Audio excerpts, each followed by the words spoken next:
What's so strange happening on Jupiter? On Earth, hurricanes last a few days, but on Jupiter, there's a storm that has not stopped for almost 400 years. This is Jupiter's Great Red Spot, a colossal storm 9,942 miles or 16,000 kilometers wide and holding incredible mysteries. What feeds this massive hurricane and why does it have that color? Will it disappear one day? Let's find out.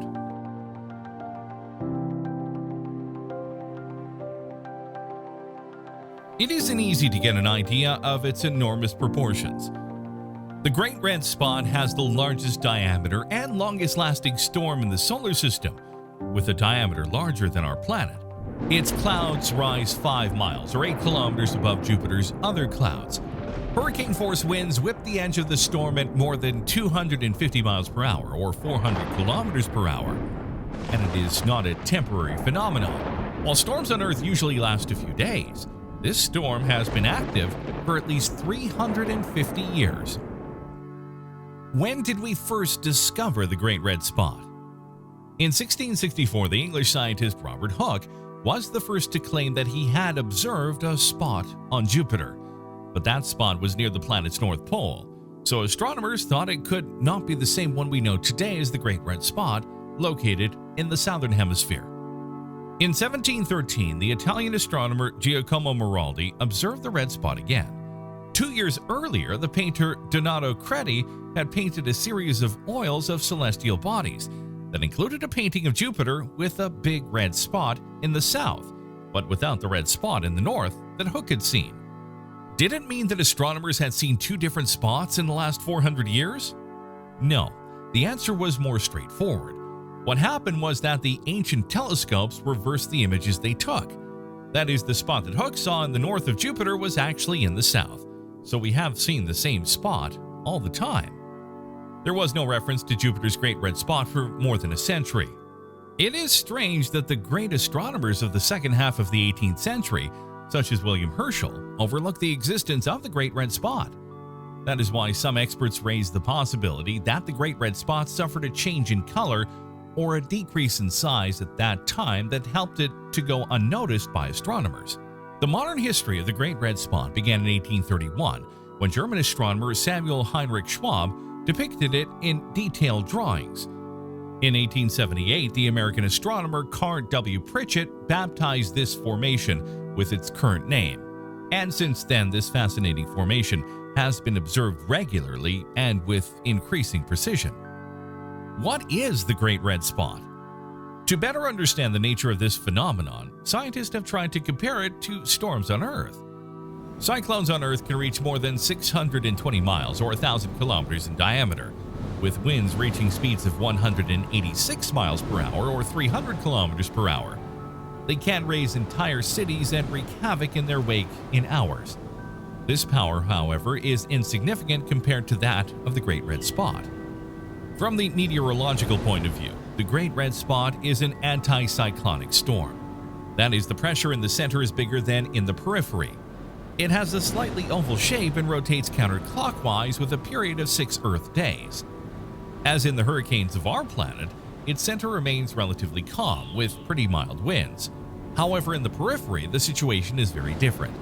The average wind speed is 250 miles per hour or 400 kilometers per hour, reaching peaks of 373 miles per hour or 600 kilometers per hour. The Great Red Spot remains fixed in latitude, north-south position, but moves in longitude concerning the clouds, dragged by the planet's rotation. That is, storms on Jupiter rarely move from north to south, they only do so from left to right. On Jupiter, storms are formed by the same gases, that is, the variation of color depends mainly on temperatures and not so much on the materials that make up the clouds. Sometimes it has an intense and very noticeable ingrown color, and sometimes it pales until it becomes insignificant. Suppose we compare the storm of Jupiter with those of the rest of the gaseous planets. In that case, we realize this phenomena is unique since Saturn has the so-called Great White Spot. This periodic storm appears in the northern hemisphere or the tropical zone, characterized by its white color, a core the size of the Earth, and a tail of several thousand kilometers in length. Saturn's white spot was first seen in 1876, and 6 of these storms have been observed in the last 140 years, most recently in 2010. Unlike Jupiter's spot, this one only lasts a few years. Although the cause is unknown, storms usually occur when Saturn's northern hemisphere is oriented towards the Sun.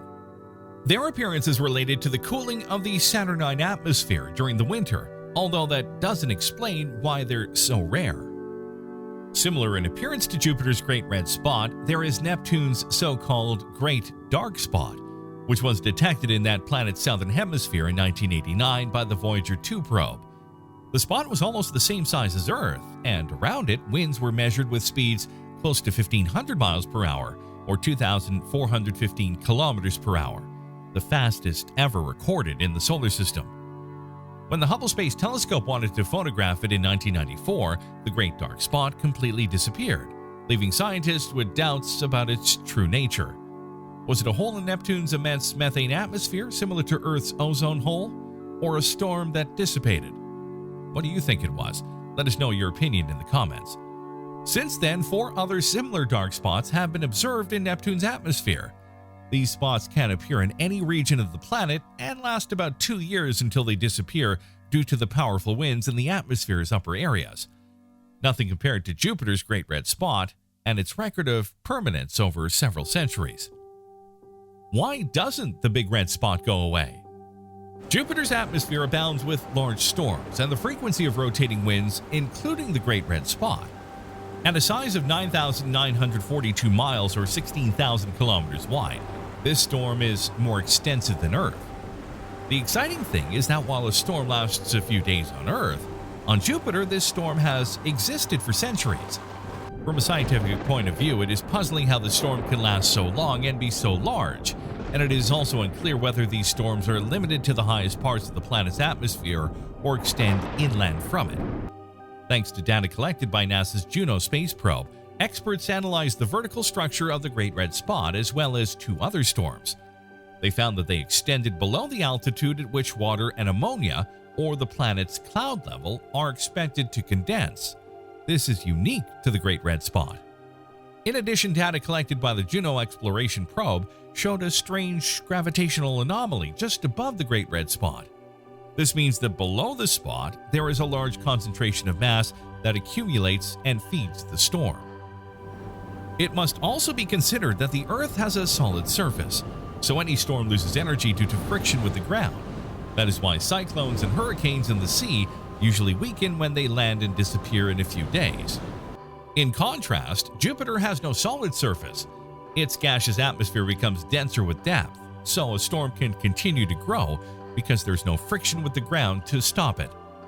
Do you want the red spot to appear one day? Thanks to the Juno mission launched to study Jupiter's interior, we are expanding our knowledge about the Great Red Spot. For example, we know that the storm's roots penetrate more than 186 miles or 300 kilometers into the planet's atmosphere. Experts say this is much more than expected and is between 50 and 100 times the depth of our planet's oceans. This depth is in turn responsible for the powerful currents that are generated around it. In general, these currents are associated with temperature differences. These discoveries indicate that the base of the Great Red Spot could be in the interior of Jupiter and be much hotter than the top. Even so, there is still much we do not know about the Great Red Spot. The fluid mechanics that govern this storm are very complex. Not even using the computing power of current computers can we simulate it accurately. It is known that the Great Red Spot also feeds on other small spots that form in the area between the 2 adjacent bands, but it is unknown what real engine has kept the Great Red Spot active for so long. Scientists are confident that data from the Juno mission will help clarify the issue. This way we could better understand how the turbulent atmospheres of Jupiter, Saturn, and giant planets work in general. Recently, a team of scientists led by researcher Michael Wong discovered that Jupiter's Great Red Spot is moving faster and faster. Specifically, the researchers divide the storm into 2 parts, an outer ring and an inner ring, of which the former continues to gain speed over its internal counterpart. After analyzing more than 10 years of data obtained by Hubble, researchers have found that the wind speed of its outer ring has increased by up to 8% between 2009 and 2020. In contrast, winds near the innermost region of the Great Red Spot are moving significantly slower. Does it mean that the Great Red Spot is growing rather than disappearing? According to Wong, that's hard to diagnose, as Hubble can't observe the bottom of the storm. Anything below the top of the clouds is invisible in the data, therefore we cannot deduce what will happen shortly. Astronomers have conducted studies of the solar system's Great Storm Queen for centuries, and most agree that the Great Red Spot is an outcrop of material from Jupiter's interior.